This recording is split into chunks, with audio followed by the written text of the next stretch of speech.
Welcome to the Learning Pines YouTube. We hope this video helps. In this video, I will show how to make delicious homemade BBQ sauce easily. First, gather your ingredients. You'll need about 1 1/2 cups of ketchup, 1/4 cup of apple cider vinegar, and 1/3 cup of brown sugar. Also, grab a tablespoon of Worcestershire sauce, a teaspoon of smoked paprika, and a 1/2 teaspoon of garlic powder. Combine these in a medium saucepan over low heat. This simple start ensures a smooth, flavorful base for your sauce. Now, let's talk about making this sauce uniquely yours. If you prefer a sweeter profile, add an extra tablespoon or 2 of brown sugar or even a drizzle of maple syrup.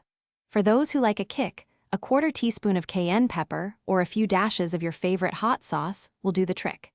A 1/2 teaspoon of liquid smoke can also deepen that classic barbecue taste.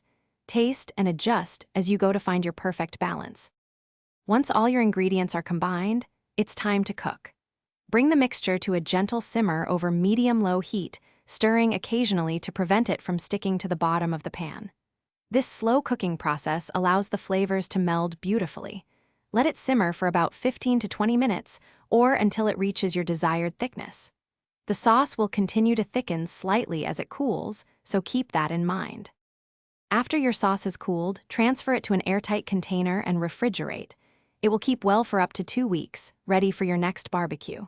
This versatile sauce is perfect on ribs, pulled pork, chicken, or even as a dipping sauce for fries. It's so much better than store-bought, and you made it yourself. Don't forget to check the description for a link to Darn Tough Socks and other great deals. Enjoy your culinary creation.